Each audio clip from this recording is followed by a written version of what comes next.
Assalamualaikum warahmatullahi wabarakatuh. Saya Delivia Vanessa dari jurusan Sistem Informasi. Di sini saya akan mempresentasikan mata pelajaran Bahasa Indonesia yang berjudul Diksi.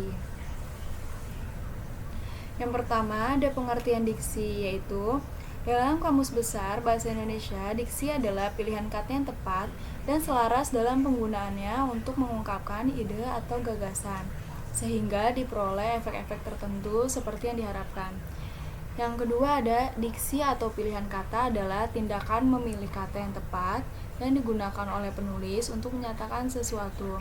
Jadi, yang dimaksud dengan diksi adalah tindakan memilih kata yang tepat yang digunakan oleh penulis untuk menyatakan sesuatu. Yang kedua ada fungsi diksi.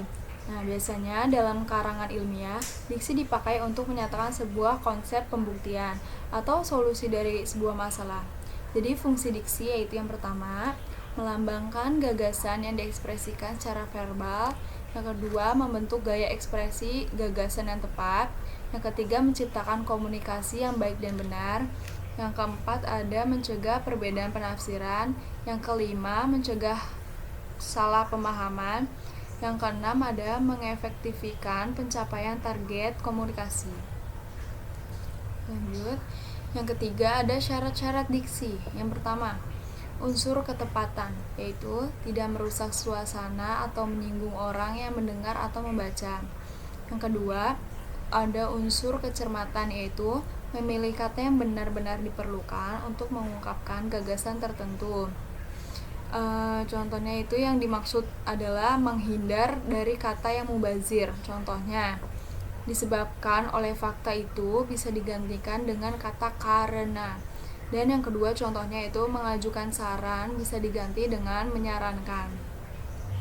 Yang ketiga yaitu ada unsur kesesuaian.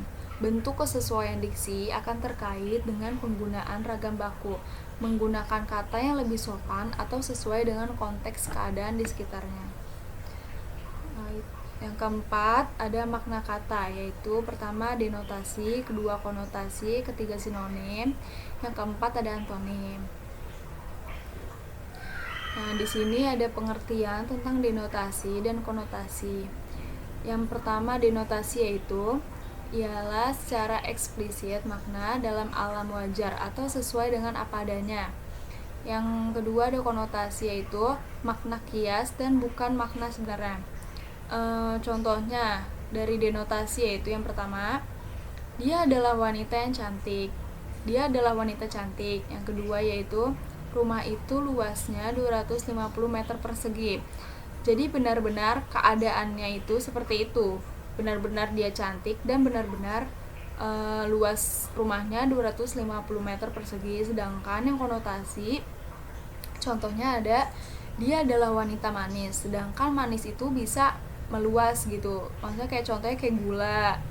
Nah, yang B itu rumah itu sangat luas. Di situ kita tidak tahu seberapa luasnya, jadi kurang jelas.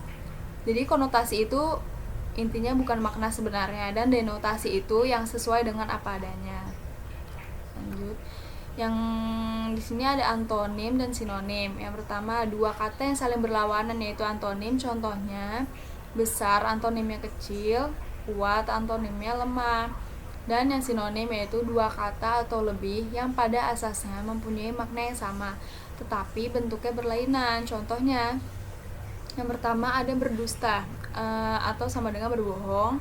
Yang kedua ada rajin sama dengan giat. Yang di sini nomor 5 yaitu berdasarkan panca indera dibagi menjadi dua. Yang pertama ada abstrak kata, yaitu kata yang sulit dibayangkan dengan panca indera atau yang tidak bisa kita lihat. Contohnya kesejahteraan, keadilan, kemakmuran, dan keamanan. Sedangkan konkret kata yaitu kata yang maknanya dapat dibayangkan dengan panca indera atau yang bisa kita lihat secara langsung. Contohnya ada mobil, pohon, rumah, atau yang lainnya yang bisa kita lihat langsung gitu. Lanjut, di sini ada berdasarkan ruang lingkup dibagi menjadi dua, yaitu yang pertama kata umum, artinya makna yang masih mencakup beberapa makna lain. Yang kedua ada kata khusus, yaitu semakin khusus makna kata yang dipakai, semakin cepat pilihan katanya gitu. Jadi contohnya misal kata umum, contohnya adalah kendaraan. Nah, kendaraan itu dari kata umum, yang kata khususnya itu adalah mobil dan motor. Yang kedua ada kata umum dari jatuh, yaitu kata khususnya bisa terpleset atau terjungkal. Dan yang ketiga kata umum dari melihat, yaitu kata khususnya adalah melotot, melirik gitu. Jadi kalau kata umum itu yang masih ada beberapa makna lainnya, sedangkan kata khusus itu kata yang benar-benar khusus yang tertuju pada benda itu gitu. Lanjut, ada penulisan kata baku dan penulisan kata tidak baku. Penulisan kata baku adalah kata yang digunakan menurut pedoman atau kaidah bahasa yang sudah ditetapkan. Kata baku adalah kata yang sudah benar dengan aturan atau ejaan kaidah bahasa Indonesia. Atau bisa juga kata baku itu yang ada di Kamus Besar Bahasa Indonesia gitu. Yang kedua ada penulisan kata tidak baku, yaitu kata tidak baku biasanya adalah kata yang telah dipengaruhi oleh beberapa faktor. Kita lihat contohnya. Nah, di sini ada contoh dari kata baku dan kata tidak baku. Yang pertama dari kata baku yaitu zaman, sedangkan orang-orang nyebutnya kayak zaman gitu, bukan zaman. Dan yang kedua ada atlet, jadi tulisannya itu pakai e, tapi orang-orang sering bilangnya itu pakai i, jadi atlet gitu. Yang ketiga ada kuantitas, jadi kata bakunya itu pakai u, sedangkan kata tidak bakunya itu pakai w. Banyak orang yang nyebutnya itu kuantitas bukan kuantitas gitu.